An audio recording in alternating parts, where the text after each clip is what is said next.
Hello, welcome to the LaRouche PAC Weekly Report for February 1st, 2012. I'm John Hoefle, and with me in the studio today are three members of our basement team, Oyang Teng, Ben Deniston, Skye Shields, and Lyndon LaRouche. What we've been saying in this hour and a half or so, essentially is that the past is created by the future.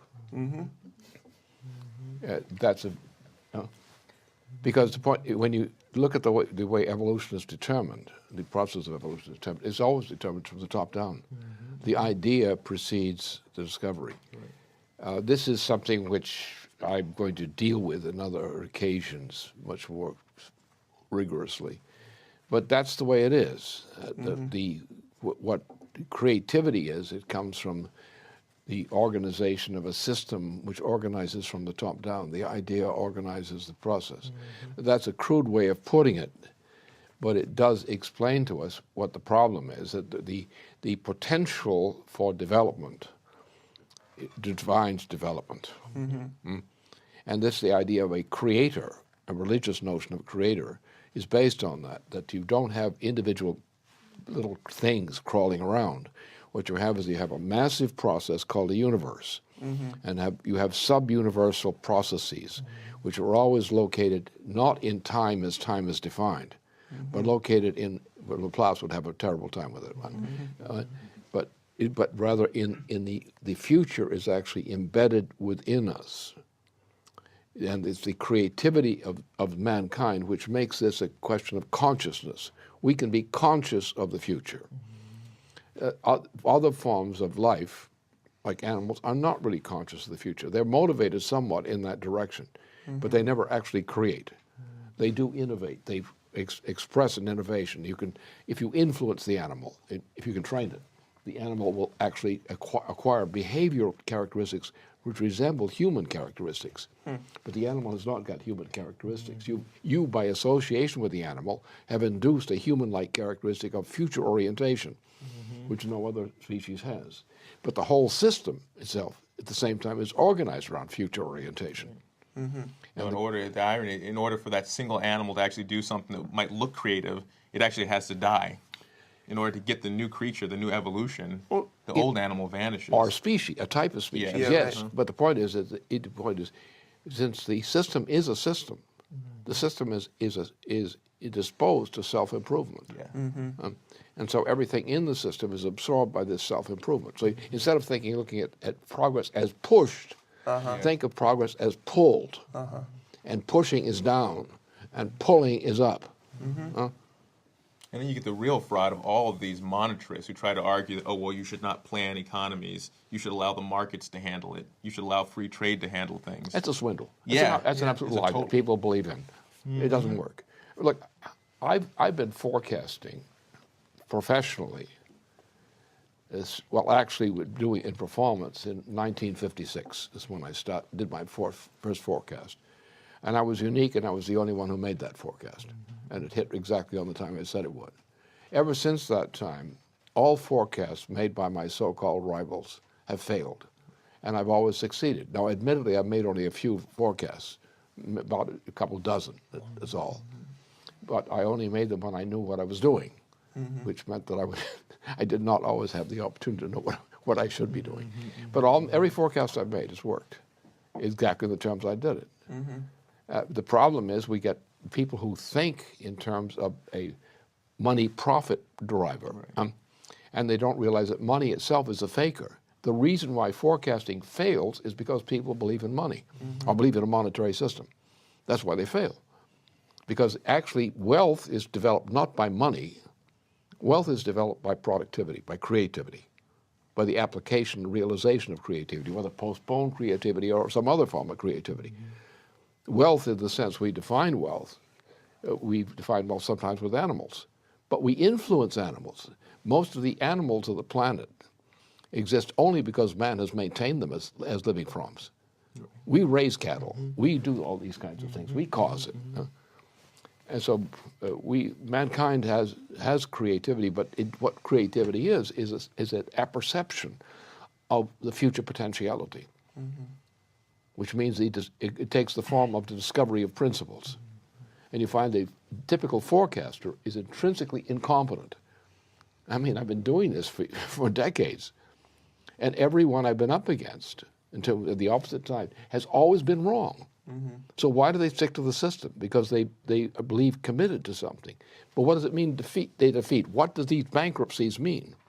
What does this collapse of civilization mean? It means the wrong policy of practice is going into effect.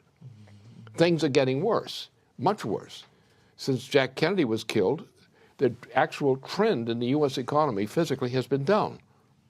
It's been unevenly up and down, but it's been there.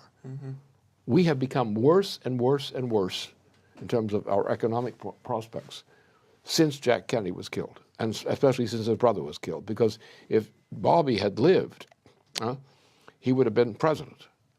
If he'd been president, he would have attempted to follow his brother's idea. We maintained some of what the Kennedy spirit was in the space program. He created it. He created other things, like NWAPA was actually a creation of his.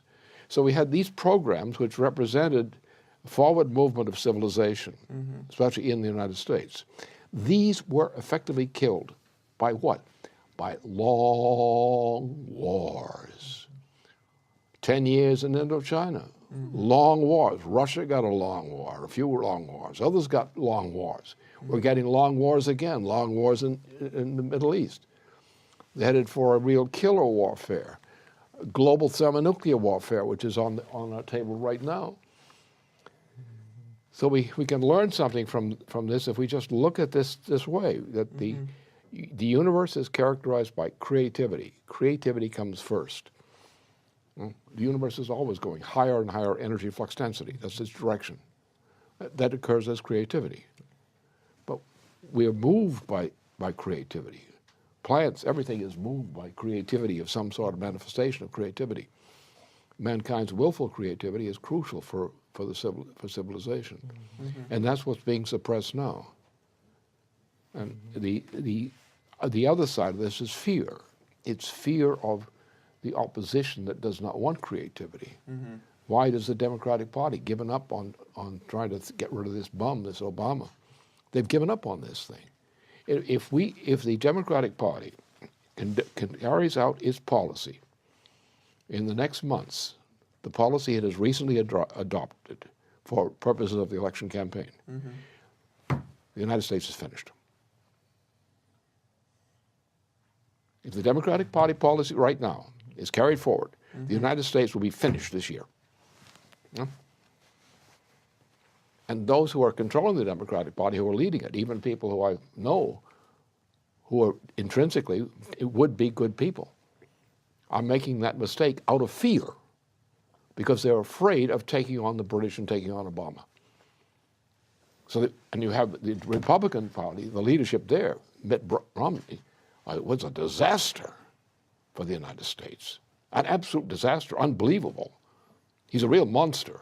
He's not as insane as Obama is. He's just evil. But you don't have to be insane to be evil. But that's the case in this case. The problem is we lack an insight into the intention which ought to be associated with the nature of humanity.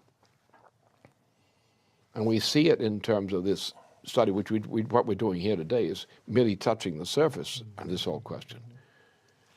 But this is the decision. This is where our decision is. That's what every American citizen out there really is confronted by that decision, whether they wish to make it or not. If they don't get rid of Obama, the intention of the British Empire, which has a puppet called Obama, is to, since the British system is now on the verge of extinction, as in many kinds of Roman empires before this and similar kinds of empires before, have gone into an extinction mode because they would not adjust to reality. That's what happened to the first Roman Empire. The first Roman Empire collapsed, degenerated. So then they've got a new Roman Empire, the Byzantine Empire, degenerated. And you've got the Venetian system, called the Crusader system, degenerated. And then we had another renewal of that with the various attempts at a new empire, which ended up with the British Empire, which is formed by the New Venetian Party of William of Orange, who had already came from the New Venetian Party from earlier. So that's the kind of system. We have a situation in which people are induced to behave like animals, that is, to go away from creativity, to go to conservatism, that is, not to be creative. And we're in a situation now where the entire Western Hemisphere, the transatlantic region, especially the northern part, is now going to an extinction mode. Europe is in an extinction mode. The United States is in an extinction mode. And as long as you have Mitt Romney coming up and Obama behind us or whatever, we're in an extinction mode.